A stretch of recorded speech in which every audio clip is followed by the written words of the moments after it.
Bonjour à tous, j'espère que vous allez bien. On se retrouve aujourd'hui pour cette deuxième vidéo consacrée au trading. Et avant de vous présenter un petit peu la vidéo d'aujourd'hui, j'aimerais rappeler, pour tous ceux qui nous rejoignent, le fonctionnement de la chaîne et je vais vous résumer son organisation. Alors sur cette chaîne, vous allez voir les lundis, les mercredis et les vendredis des analyses graphiques. On voit ensemble l'état du marché. Les mardis, vous allez avoir des vidéos consacrées au trading pur. Les jeudis, des vidéos consacrées à l'investissement et la gestion de portefeuille. On va voir tout ça à travers un tableau. Je vous mets d'ailleurs en haut à droite juste maintenant le lien de la dernière vidéo sur le sujet justement de l'investissement. Il y a un petit jeu concours sur cette vidéo, donc je vous invite à aller y jeter un œil. Vous allez pouvoir gagner en fait 15 $ d'XRP. Je vais tirer au sort parmi les personnes qui ont commenté samedi prochain. Je tire au sort samedi. Voilà pour ça. Donc ça c'était pour la semaine, et les week-ends sur la chaîne vous allez retrouver des vidéos de présentation de projets, des vidéos aussi également sur comment obtenir des crypto-monnaies sans investir. J'en ai déjà fait quelques-unes, vous les trouvez sur la playlist de la chaîne qui se nomme thème spécifique, voilà. Alors en ce moment et pendant les fêtes j'ai un peu moins de temps, je saute quelques vidéos, mais dès janvier ce programme de vidéos assez chargé sera bel et bien respecté bien entendu. On va débuter cette année 2021 correctement. Alors, comme vous l'avez compris aujourd'hui, je vais vous parler de trading et on va voir ensemble 3 exemples de trade avec une stratégie très simple qui utilise les niveaux de Fibonacci. Cette vidéo est la deuxième sur le thème donc, du trading. Je vous invite à jeter un œil à la première vidéo plus complète pour les novices. Je vous mets le lien donc, de cette première vidéo juste là en haut à droite également. Voilà. Allez, c'est parti, on se retrouve juste après cette courte introduction.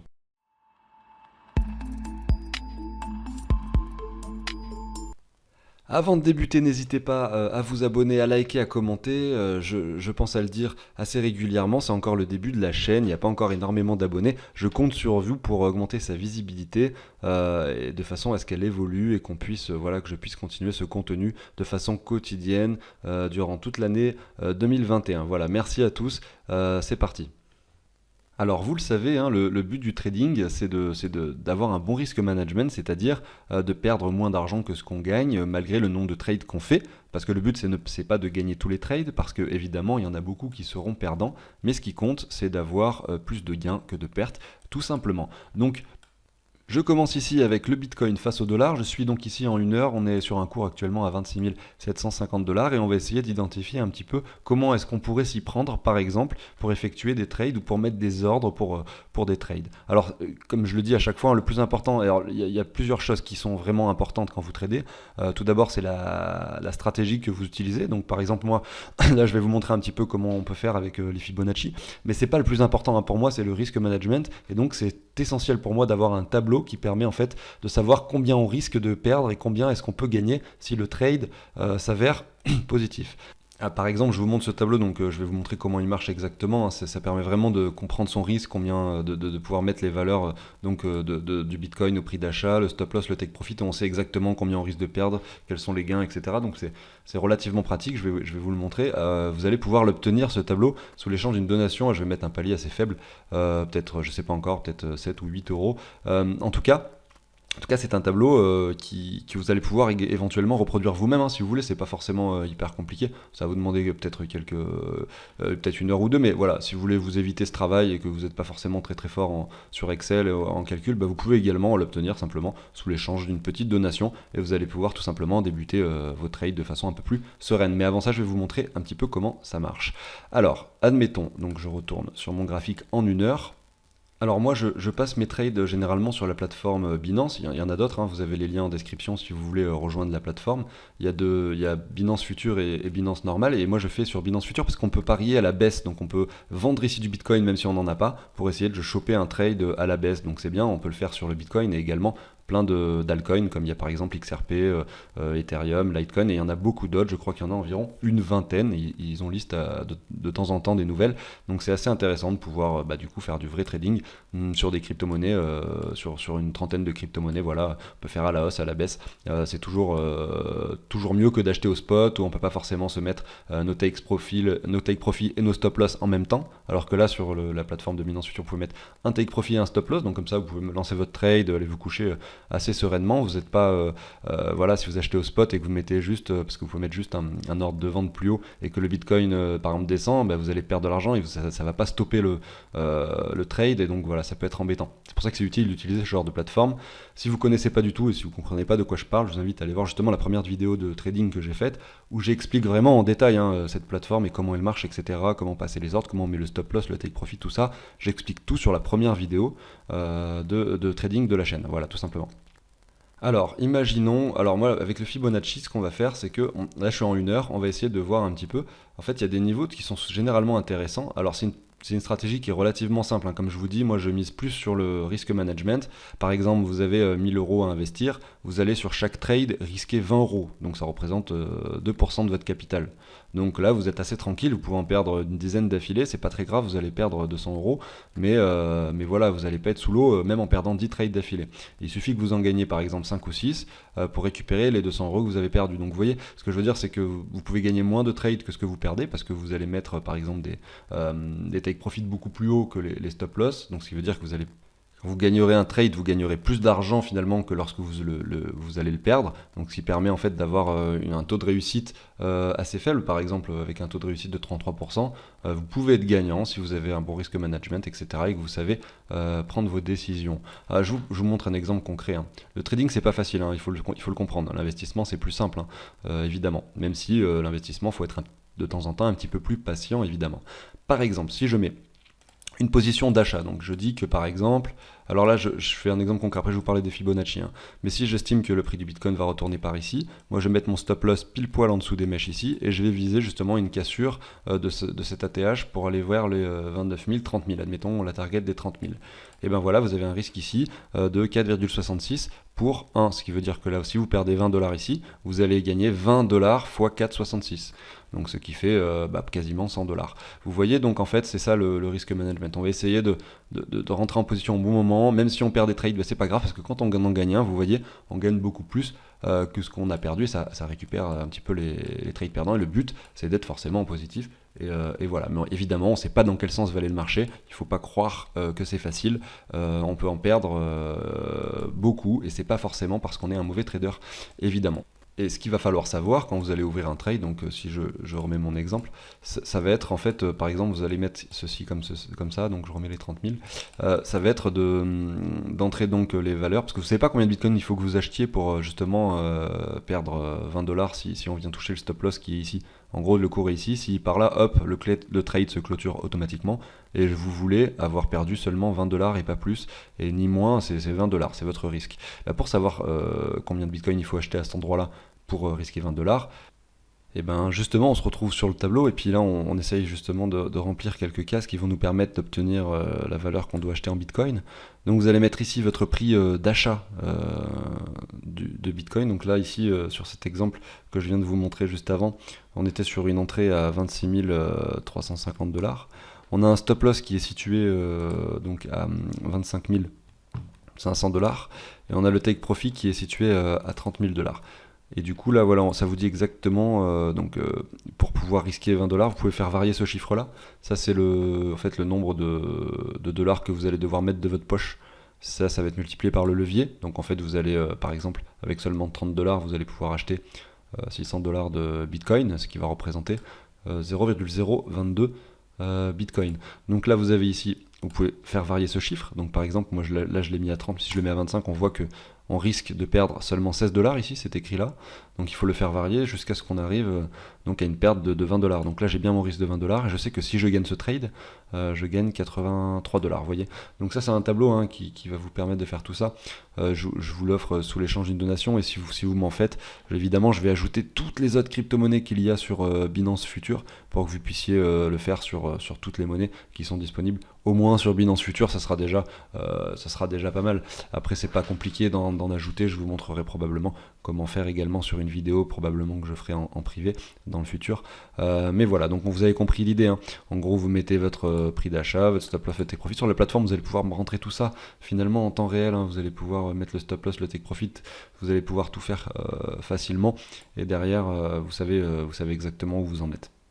En parallèle, vous pouvez vous faire également un tableau avec l'historique de tous vos trades. Comme ça, vous avez finalement un historique de savoir quel trade a été gagnant, quel trade a été perdant, pourquoi vous pouvez vous mettre des petits textes pour vous écrire qu'est-ce qui s'est passé, pourquoi ça s'est mal passé, pourquoi ça s'est bien passé, pour que vous puissiez vous améliorer sur vos trades finalement, voilà. Alors ce qui est intéressant en trading, c'est de voir un petit peu la tendance. Là on peut voir clairement qu'on est sur une tendance haussière, il n'y a pas de doute. On peut aller éventuellement se mettre en une journée, on voit qu'on est sur une tendance haussière. Et qu'est-ce qui se passe quand on a des tendances haussières comme celle-ci? Eh ben, alors on va essayer de se mettre en 4 heures, et on peut voir en fait qu'il y a des Fibonacci qui sont plus ou moins respectés. Par exemple, si je prends par exemple, alors on va se remettre comme ça, voilà. Je prends cette hausse-ci, voilà, tac, tac. Vous mettez un Fibonacci comme ceci. Vous allez voir que généralement on vient retoucher assez régulièrement les 61,8. Là ça a été le cas et ça peut être donc si on pense que le marché continuera à grimper par la suite ou si on veut ouvrir ce trade, on peut éventuellement justement se mettre donc notre petite, je vous montre un exemple, là après on va voir un petit peu sur les niveaux sur lesquels on est maintenant, mais c'est simplement pour vous montrer qu'on peut faire avec Fibonacci. Vous allez par exemple vous mettre donc votre ordre d'achat ici, vous voyez, donc là je suis un peu gros, on va diminuer ça, tac, on va le mettre encore plus petit, voilà, tac.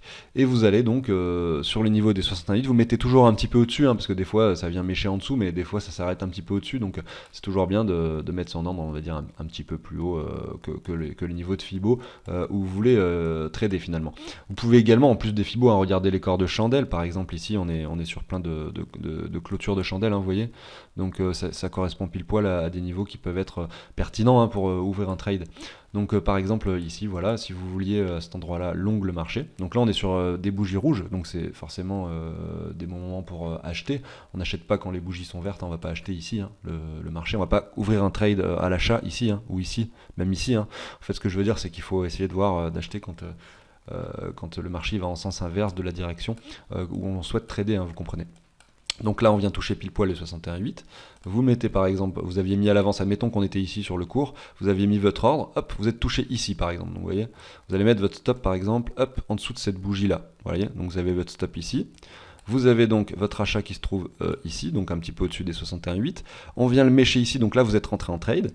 Là ensuite vous attendez, vous voyez un petit peu ce qui se passe. On revient toucher ici, donc là bon bah il faut pas vendre, faut maintenir son trade parce que votre stop loss est bien plus bas, donc c'est pas grave. Et ensuite on voit que ce trade là aurait été gagnant. Vous pouvez vous mettre des objectifs. Après il faut les définir également, ces objectifs de vente. Donc par exemple vous pouvez tout simplement vous mettre des Fibos comme ceci. Je vous montre. Alors de prolongation cette fois-ci, ça c'est des Fibonacci, il y a deux types de Fibonacci, retracement et prolongation. Là sur prolongation vous mettez 3 points, un là et un ici. Et donc vous voyez par exemple vous allez pouvoir mettre des objectifs sur des niveaux là qui sont, excusez-moi j'ai bougé ça, voilà, qui semblent pertinents. Donc si vous êtes sur un trade, voilà, vous pouvez commencer à prendre des profits par exemple ici au 61,8, vous pouvez prendre des profits ici au 100%, parce que c'est des niveaux qui sont relativement intéressants. Et ensuite vous avez les 123,6 et les 61,8. Donc vous voyez finalement le cours s'est arrêté ici au 161,8. Donc c'était ici finalement que c'était intéressant de prendre tous ces profits, voilà par exemple. Certes, le cours est continué à monter par la suite, mais vous voyez, il a stagné. Donc, il y a 161,8, c'est des niveaux intéressants finalement pour revendre. Donc voilà, vous voyez que les Fibonacci, c'est pas trop mal pour faire des trades. Alors là, évidemment, ça paraît simple parce que évidemment, je vois la suite du cours, donc je vous le fais dans le sens du trade, mais vous auriez pu en prendre des perdants évidemment également. Par exemple, si là vous étiez plutôt bearish, vous auriez pu par exemple, si vous imaginiez donc là on était sur le top, etc., vous alliez mettre un Fibo donc ici, vous voyez, vous auriez par exemple pu vendre à ce niveau là. Donc là je parle d'un trade inverse, un trade dans le sens de la vente, donc par exemple comme ceci, tac, je vais enlever l'aimant, hop, tac, je vais enlever ceci. Donc là vous auriez pu faire ce trade là par exemple, donc le cours, admettons qu'on ne voit pas cette partie là à partir d'ici, le cours était là, en bas, vous auriez mis donc une vente ici en pensant que le marché n'irait pas plus haut, vous auriez par exemple mis votre stop loss ici, vous voyez, et derrière par la suite, vous voyez, vous allez mettre par exemple votre take profit un peu plus bas, donc à calculer avec les Fibo également, vous allez pouvoir par exemple, donc admettons que vous seriez rentré en trade ici, vous avez votre stop loss donc par exemple qui était un petit peu au-dessus de ces mèches là, vous voyez que là bim vous vous faites stopper, Donc là, vous avez perdu le trade à ce niveau-là directement, hein. Donc là, vous avez perdu les 20 dollars et puis voilà, terminé, votre trade est perdant. Mais vous voyez, ici, vous auriez perdu 20 dollars pour un potentiel de gain, donc avec des objectifs bas où vous auriez pu en gagner 80. Et dans le sens inverse, regardez ici, si vous aviez pris le trade dans le bon sens, vous en auriez gagné 80. Donc voilà, vous voyez, si vous faites la somme de tous les trades, finalement, vous allez perdre moins que ce que vous gagnez, hein, c'est le but, justement. Donc c'est pas grave, hein, d'avoir des trades perdants ou de se tromper sur la direction du cours, bien entendu. Mais voilà, c'est intéressant de regarder ça de cette façon-là. Après, moi, pour ma part, quand je vois un marché qui monte autant, finalement, une tendance aussi haussière, finalement, c'est plutôt intéressant de passer sur des positions d'achat plutôt que sur des positions de vente. Surtout quand on a un marché qui pousse et qu'on regarde également d'autres indicateurs, hein, que je parle souvent sur la chaîne, comme par exemple l'order flow, où on voit que ici il y a beaucoup de gens finalement, voilà, on savait pas trop où le marché allait se diriger, etc. On attend de voir un petit peu, on peut utiliser ça avec d'autres facteurs, hein, pour essayer d'imaginer dans quel sens le marché peut aller. Après, vous pouvez également trader sur du 1 heure, hein. Regardez, si on prend le marché actuel ici, qu'est-ce qu'on voit? Donc on voit ça. Qu'est-ce qu'on peut se dire? On peut par exemple se mettre un Fibo, on va prendre le plus bas qui se trouve ici. Vous pouvez coupler ça avec un RSI, hein. Par exemple, si vous mettez également... Alors je sais que la stratégie de trading, hein, elle paraît un petit peu enfantine, hein, avec les Fibonacci. Moi, je veux surtout vous parler de risk management ici, en fait, hein. J'utilise Fibonacci, mais en fait, ça peut être n'importe quoi. L'idée, vous avez compris, c'est de bien gérer son risque. C'est comme ça que vous allez être gagnant sur le trading, hein. C'est pas en ayant la stratégie miracle, parce qu'en fait, il n'y en a pas. Donc, par exemple, voilà, si on se met sur un Fibo, on essaye de voir le Fibo le plus bas, il est ici. Pardon, excusez-moi, le RSI. On peut voir que le RSI, il était en zone de survente à cet endroit-là. Et il se trouve que c'était finalement donc le bottom ici, hein. Donc si on se met un Fibo comme ceci, on va toucher cette mèche-là, on va prendre le plus bas, on reprend le plus haut, donc ça tombe bien, ça correspond également au RSI qui est ici. On reprend le plus haut, on regarde ça. Et là, qu'est-ce qu'on voit? On aurait pu, bon bah là, au niveau actuel, c'est un peu tard, se mettre par exemple les 38,2, ce sont des niveaux intéressants, hein, là je suis sur des périodes de temps, les 0,6 également.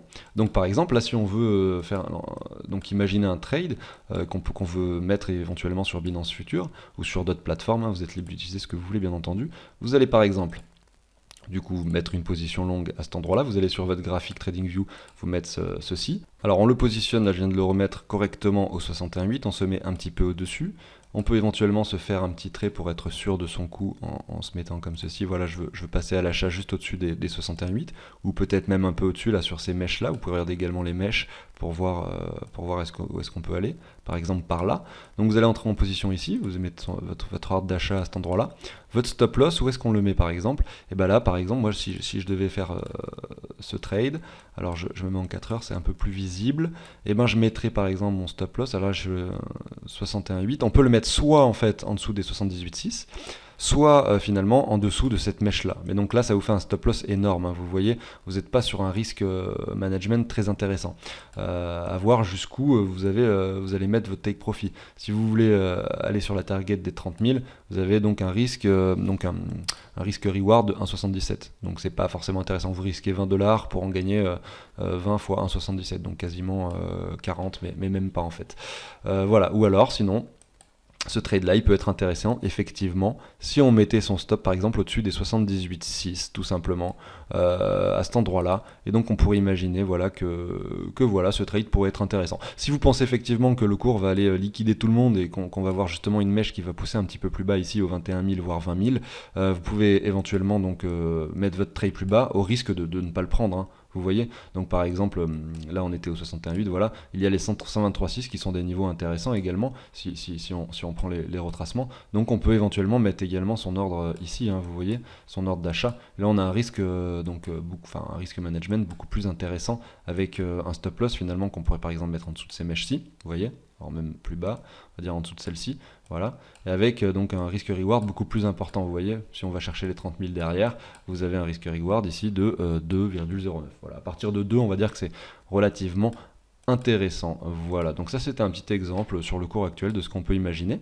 Si jamais on pense que le marché, et que là on a touché le top et qu'on va aller effectivement plus bas, là, je vais remettre le RSI un petit peu plus visible. Donc là, je suis retourné sur le 1 heure et on peut par exemple, si on pense que le top a été atteint, effectivement, on peut essayer de se tenter un trade comme ceci. Donc par exemple, on va prendre la mèche qui se trouve là-haut, on va prendre cette mèche-là, vous voyez, tac. Et on va essayer de choper finalement, donc soit les 78,6 qui se trouvent ici par exemple, allez on va se mettre ça comme exemple, en position short, donc cette fois-ci je vends au marché avec des USDT, je peux vendre du Bitcoin, hein, c'est très bizarre mais c'est comme ça que ça se passe sur les contrats futurs et c'est comme ça qu'on trade et qu'on parie à la hausse ou à la baisse. Donc sur ce niveau-là, je vous mets l'exemple, vous allez mettre votre stop loss donc au-dessus de la mèche haute, vous allez choisir, hein, donc là vous êtes à 2%, vous voyez c'est écrit 2,18, vous allez pouvoir donc vous mettre par exemple 2% au-dessus finalement de la mèche, au cas où si jamais on venait un petit peu plus haut. Alors il y a même les 123,6 qui sont là, donc vous pouvez même vous mettre un petit peu au-dessus des 123,6, parce que souvent ça fait office effectivement de résistance, les 123,6. Donc en fait, en fonction de ce que vous allez voir un petit peu du marché, des fibos que vous allez faire, vous allez optimiser vos trades. Hein. C'est-à-dire qu'au début vous allez peut-être en perdre quelques-uns, peut-être que vous allez en perdre plus que ce que vous allez en gagner, et que vous allez même peut-être perdre un peu d'argent. C'est pour ça que c'est important d'avoir un risque management, comme ça vous ne perdez pas tout. Et en plus vous allez en fait apprendre un petit peu de vos erreurs, et vous allez voir, ah bah tiens là j'avais mis mon stop ici, mince, il fallait que je le mette en dessus des 123,6. Hein. Ça c'est des choses qu'on affine au fur et à mesure du temps. Et voilà, moi je vous dis ça, si on pense que le top a été atteint, c'est un trade qui est effectivement intéressant, qui peut être pris donc ici au 78,6. Voilà. Avec voilà, si on pense que là on est sur quelque chose, là je suis sur un graphique 1 heure, donc on peut très bien se mettre regardez cette résistance là qui est finalement très très visible. Hein. Regardez, on a touché une fois, deux fois, trois fois, quatre fois, 5 fois. Donc pourquoi pas, si jamais le cours était amené finalement à descendre un petit peu et qu'on venait toucher pile poil cette target des 27 700, aller derrière ouvrir un trade pour essayer de shorter le marché. Alors ça c'est de la contre-tendance, hein. Comme je vous dis, là on est sur une trend haussière depuis plusieurs semaines, même depuis un mois et demi je dirais. Clairement c'est jouer contre tendance, c'est pas forcément évident. Mais bon, on peut se tenter ce trade par exemple, et donc on pourrait imaginer une target avec un objectif ici, aux 24 000 $ environ, ce qui fait un risque-reward de 2,75. C'est relativement intéressant, hein. Si vous gagnez ce trade, vous pouvez en perdre 2 derrière et vous serez toujours en positif, puisque vous allez gagner 2,75 pour 1 perdu. Donc c'est-à-dire que si vous le perdez, vous allez perdre 20 $, si vous le gagnez, vous en gagnez quasiment, alors je suis à 40 à 50 $ quasiment. Voilà, et donc je le répète, hein, pour pouvoir ouvrir ce trade et savoir exactement combien de bitcoin vous allez devoir vendre à cet endroit-là, vous allez faire la même chose, hein. Là tout à l'heure j'ai fait l'exemple en long, là je vais faire la même chose en short sur le tableau pour vous montrer. Alors ici on a une entrée à 27 777 $, donc on se met une entrée à 27 777 $, on a un stop qui se situe à 29 159 exactement. Alors le stop 29 159 et le take profit que j'ai mis ici à 23 978. Donc vous voyez, sur ce trade là, il va falloir que vous ayez une marge un petit peu moins importante. La marge c'est le nombre de dollars en USDT que vous allez mettre de votre poche, hein. C'est ce que je rappelle, que multiplié au levier, ça vous fait la quantité que vous achetez ou que vous vendiez. Donc là on est sur une vente, là on est sur un short, hein.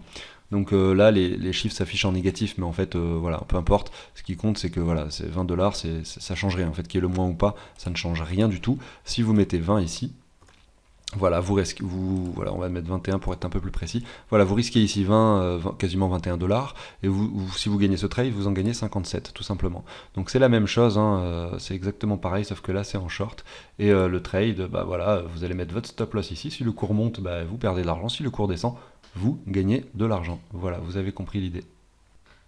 Je précise, hein, juste pour finir que là moi je vous donne un exemple en vous disant avec un risque de 20 $, mais si vous voulez vous amuser à trader avec seulement 100 $, vous allez peut-être vous prendre seulement 2 $ de risque par trade, vous voyez, vous pouvez faire ça avec des sommes très très faibles juste pour vous amuser à trader et commencer à faire quelque chose et essayer de vous améliorer pour ensuite éventuellement mettre plus de sous.